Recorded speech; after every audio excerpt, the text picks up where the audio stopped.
Salah satu buah dari reformasi 1998 adalah otonomi daerah dan desentralisasi. Undang-Undang Nomor 32 Tahun 2004 mengatur wewenang serta tanggung jawab politik dan administratif pemerintah pusat, provinsi, kota, dan kabupaten dalam struktur yang terdesentralisasi. Sementara itu, Undang-Undang Nomor 33 Tahun 2004 mengatur perimbangan keuangan antara pemerintah pusat dan daerah. Melalui kedua peraturan tersebut, desentralisasi mendapat payung hukum yang kuat.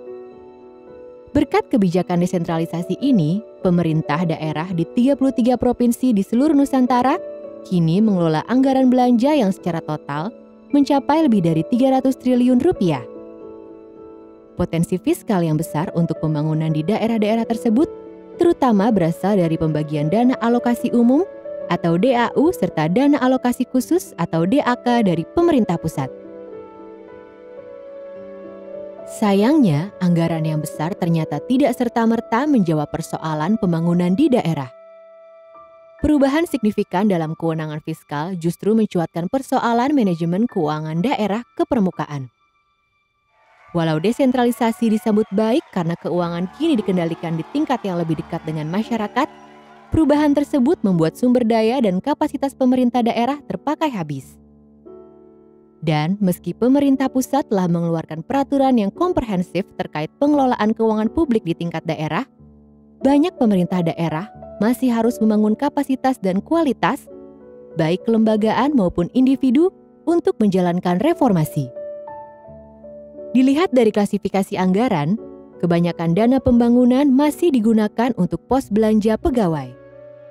Kucuran anggaran yang besar dari pemerintah pusat terutama habis dipakai untuk administrasi pemerintahan seperti Sekretariat Daerah, Kepala Daerah, DPRD, Badan Perencanaan Pembangunan Daerah, Satpol PP, dan Pilkada.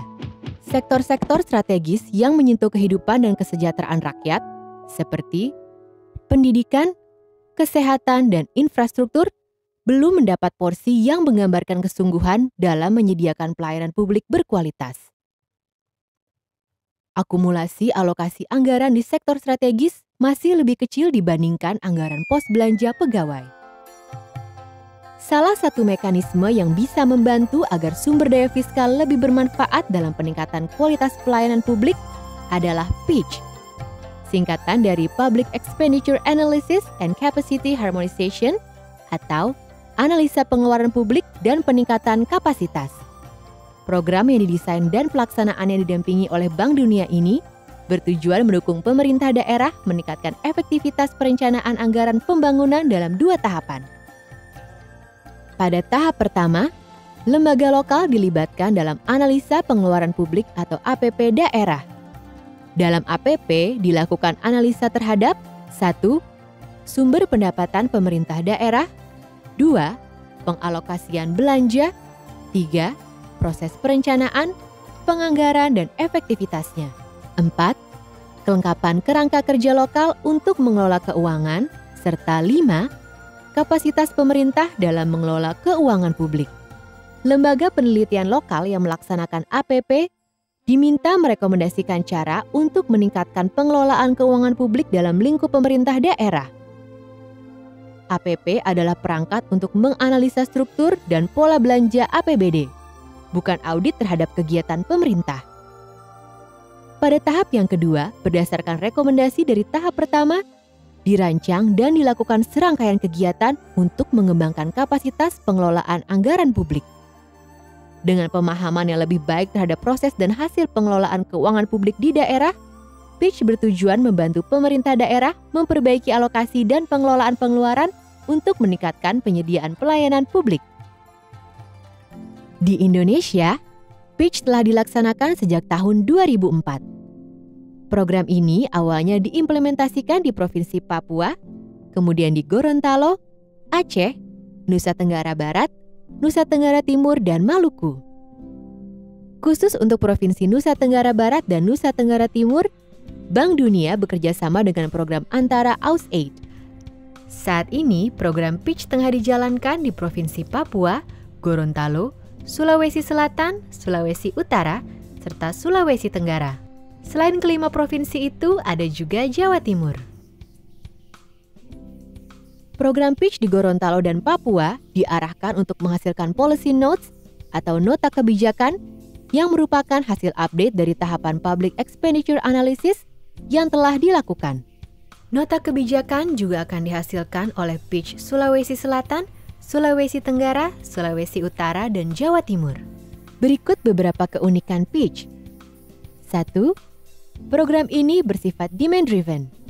Artinya harus ada permintaan dari pimpinan daerah, dalam hal ini gubernur, untuk dilaksanakan di daerahnya. 2. Program ini disesuaikan dengan kebutuhan khusus dan prioritas daerah. Ia diarahkan oleh Pemda, namun menghasilkan analisa yang objektif. 3. Pitch melibatkan masyarakat yang diwakili lembaga penelitian dari universitas setempat, organisasi sosial masyarakat, serta media massa. Lewat pendekatan ini, bukan hanya kapasitas Pemda yang ditingkatkan melalui rekomendasi analisa yang ditindaklanjuti dengan program capacity building. Ia juga membantu peningkatan kapasitas institusi penelitian lokal dalam melakukan analisis anggaran. Dengan adanya peningkatan kapasitas ini, diharapkan setelah program Pitch selesai, perbaikan pengelolaan anggaran dapat dilanjutkan secara mandiri oleh pemerintah daerah dan masyarakat. Seiring berjalannya Pitch di beberapa provinsi, beberapa perubahan telah dijalankan pemerintah-pemerintah daerah. Di Papua, program Pitch menghasilkan matriks konsolidasi perencanaan dan penganggaran atau MKPP. Matriks ini memperkenalkan rencana belanja jangka menengah kepada proses perencanaan dan penganggaran pemerintah daerah.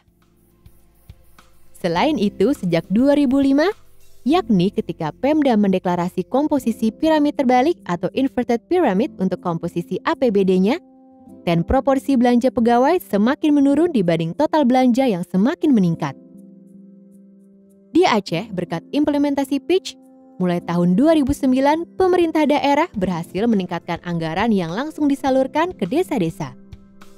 Mereka juga mampu mengembangkan sistem pembagian yang lebih adil.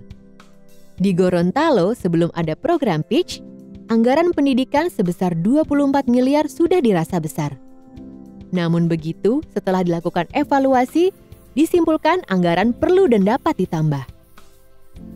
Pada 2008, anggaran dinaikkan menjadi 46 miliar dan pada 2009 menjadi 68 miliar. Sementara itu, mulai tahun anggaran 2012, pemerintah Provinsi Sulawesi Utara mampu memotong biaya perjalanan dinas hingga 20%. Rencananya, penghematan ini akan berlanjut secara bertahap hingga mencapai penghematan sebesar 40% pada 2014. Pada akhirnya adalah masyarakat yang mendapat manfaat terbesar dari perencanaan dan penganggaran pembangunan yang lebih efektif dan terarah.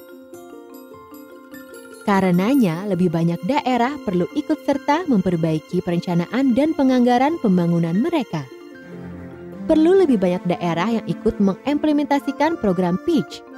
Dan perlu semakin banyak pemerintah daerah dan masyarakat lokal yang berpartisipasi.